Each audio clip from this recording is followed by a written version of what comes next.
So, I've been in the process of designing my own raid for a little while now, kind of stopped for a bit and then picked it back up again recently. But an idea I've been toying with is taking some of my favorite World of Warcraft raids and encounters and figuring out if they could be translated into Destiny in some way. I figure some were pretty simple and some not so much, especially given the nature of the two games. The biggest issue was probably team size. World of Warcraft could feature up to 40 people, while Destiny gets 6. Destiny also needs to boast the luxury of not requiring any specific classes or subclasses for an encounter.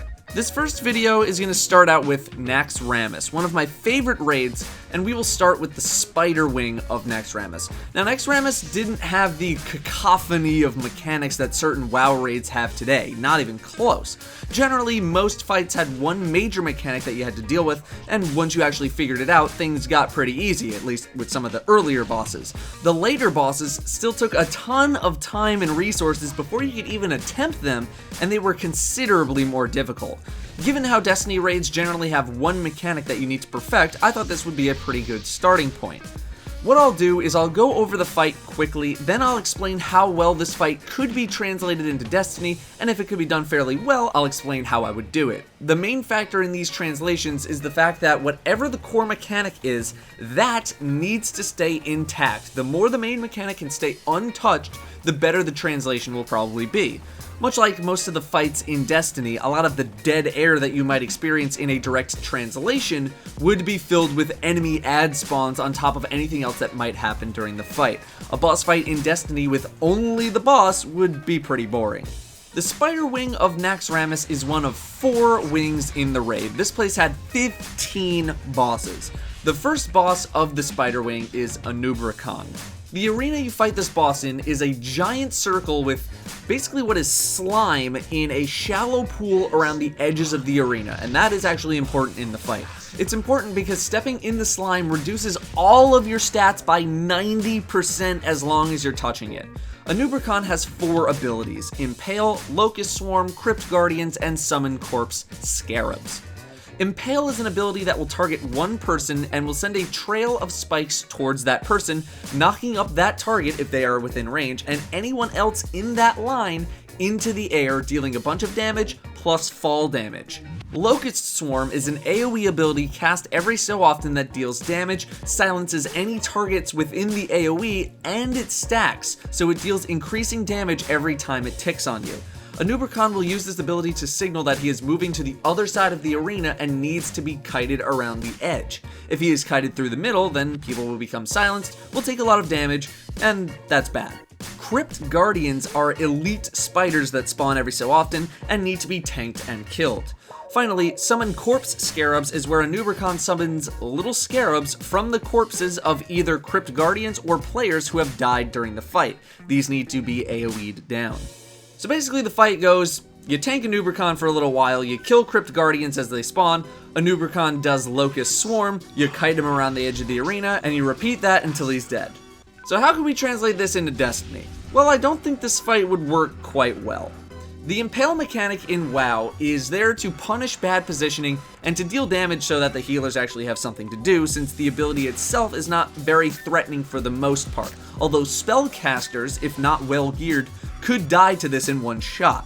In Destiny, this really wouldn't have much of an effect because of regenerating health, so this would just be kind of annoying.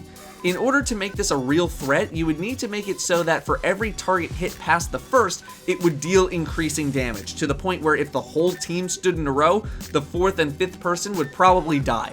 So we can make it a little more lethal by having Impale happen much more frequently, and having getting hit by it multiple times in a row could bring you closer and closer to death. But having people die to this by getting hit one time seems unfair, as there aren't too many one-shot mechanics in Destiny. Mark of Negation from Vault of Glass is a one-shot, but that can be dispelled. The Oculus from the War Priest after you have no more charges is a one-shot, but that's prevented by hiding behind a pillar. The difference is that those abilities I just listed don't happen very frequently, whereas Impale does or would. The Locust Swarm mechanic works, sort of. In World of Warcraft, the target that Inuvik chases is the main tank, but in Destiny, this could be swapped for a fixate effect. Inuvik would simply choose a target at random, the team would need to get away from that person, and that person would need to guide the boss around to make sure that the team isn't harmed at all. In World of Warcraft, this is cast every 90 seconds or so, but in Destiny, I think this would need to be a little more common to keep up the pace of the action. Sitting and shooting a non-moving boss for 6 minutes would get pretty boring. The Crypt Guardians work, they're just major enemies that spawn that need to be killed, but you need to have the typical spawning of enemies as well during the fight to actually make dying a real threat. The same goes for the Corpse Scarabs, random little enemies that spawn at random times, although their numbers are potentially greater the longer the fight goes on. As for the boss attacking, in place of a melee attack, it could be a poison spit attack, which could deal damage at range. The boss could wander around the room, but that might mess with the Locust Swarm mechanic. This boss is supposed to be pretty easy. After all, it's likely the first boss you would fight in Naxxramas, but as for a translation into Destiny, it's not a fight I would choose to put into the game. Next up, we have Grand Widow Fairlina. The Grand Widow has 3 abilities: Poison Bolt Volley, Rain of Fire, and Frenzy. Poison Bolt Volley hits the closest targets to her, 10 in a 25-man raid or 3 in a 10-man raid, which deals heavy poison damage and deals damage over time as well for a short time. This is cast every 15 to 20 seconds. There are also other enemies that start the fight with her, a series of Naxxramas followers and worshippers. Rain of Fire does exactly what you think it does. She summons fire to rain from the sky in a certain area, having it deal damage to anyone standing in it. Frenzy is where she buffs herself to start doing a ton more damage and attacking way faster. To get rid of this, you must dispel her with Widow's Embrace. Widow's Embrace is a spell that only the Naxxramas worshipper can cast. They need to be mind controlled by a player, that player casts Widow's Embrace near the boss, and then the worshipper dies. The followers are simply enemies that don't hit very hard, but they do AoE silence, so you need to tank them away from your spellcasters. So the strategy here is tank the boss, heal the poison, don't stand in the fire, and tranquilize her with Widow's Embrace when she gets angry. This fight is definitely one that has a much better shot of a translation. Rain of Fire, that's pretty simple, and could stay the way it is right now. Don't stand in the fire, done. The Poison Bolt Volley would need some tweaks to make it a threat, and I think the changes that I would make it along the lines of a main mechanic. If translated into a Destiny raid, I think Poison Bolt Volley hitting the 2 closest people out of 6 would be fair, but it would need to do more than deal damage. When the Poison Bolt hits, I think it having put a debuff on players that prevented them from regenerating their health for a certain amount of time, maybe 20 seconds, would be a good start. This way, you would need to rotate people in and out of the poison to prevent deaths. However, dying to 2 poison bolts seems pretty cruel, but at the same time, you can't have it really be too lenient either, otherwise that would reduce the risk. If there was other stuff spawning during the fight, which there probably would be, I think this would be a threat enough to make sure that people don't want to take 2 poison stacks in a row. Another issue is, what's to say that teams couldn't just stack Defender Titans to completely ignore the effect of the poison altogether? Something would need to be done about that. I don't think having the poison damage ignore Titan bubbles would be fair though, because then they would just be worthless. So we'd need to mess with that a bit, and here's what I came up with. The Defender bubble would block the poison damage dealt, but you would still get a stack of poison on you. At 2 stacks of poison, you are suppressed, meaning you cannot use any abilities, and any active abilities are shut down. At 3 stacks of poison, you die. Could you stack Self-Res Sunsingers to avoid this? Well, I think if the poison at 3 stacks drained you of your super energy like it does in Vault of Glass or during the Annihilator totems, then no, you couldn't avoid it. The mind control issue could be solved with an item. Back in the old days, it was generally assumed that you had a priest, aka the character who could mind control enemies. Nowadays, things are a little more flexible. Class requirements aren't really a thing. You rarely need a certain class for a raid, but rather roles are much more emphasized, although certain classes are better than others for doing certain things.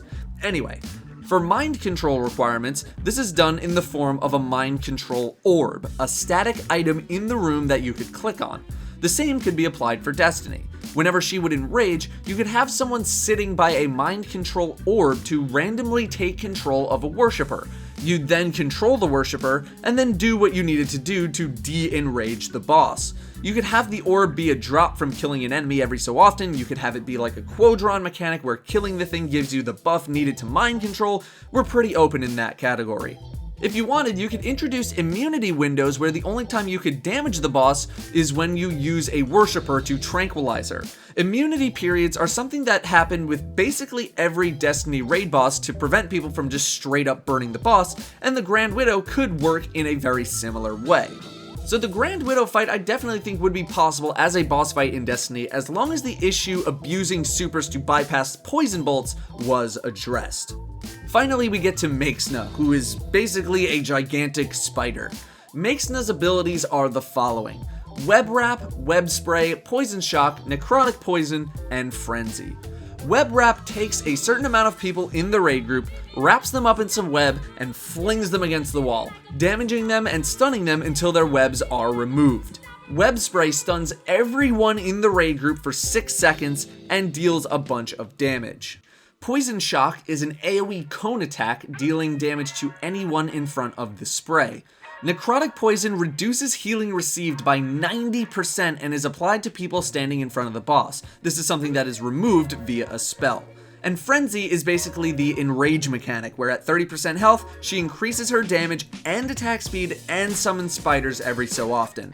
The strategy here is to get people out of webs, survive the AoE stun, remove the poison on the tank, and just kill her as fast as possible. So how are we going to translate this into Destiny? Well, the web wrap could be done pretty similarly. In fact, it can be replicated almost exactly for the most part. Take 1 or 2 people, fling them against the wall, and slowly kill them until their webs are shot off. Done.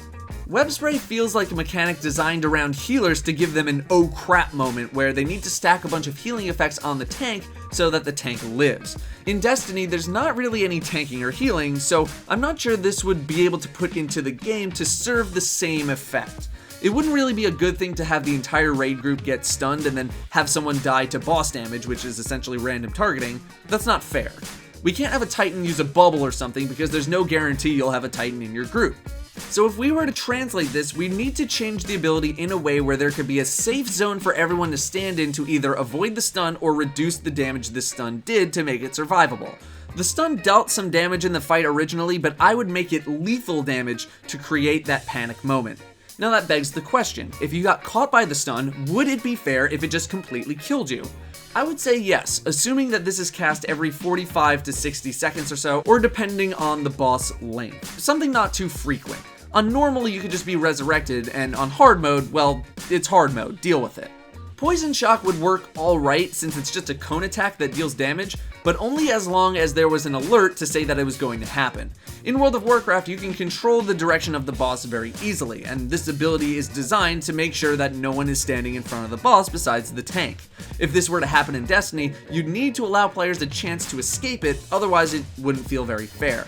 Necrotic Poison is yet another healer mechanic designed to test the reactions of your healers to get that spell off the tank. If you're not quick enough, then your tank's just gonna die.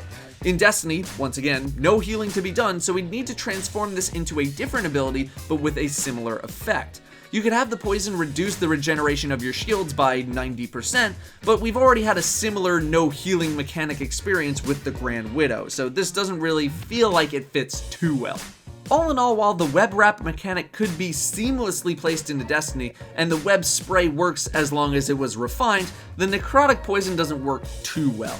The Naxxramas fight could work in Destiny with some slight adjustments.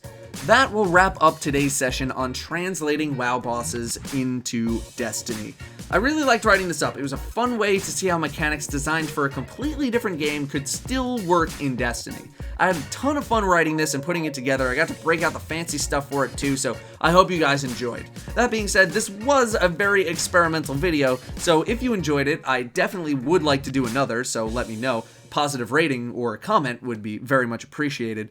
We'll hit up another set of bosses in the near future, so thank you all very much for watching, and I'll see you next time.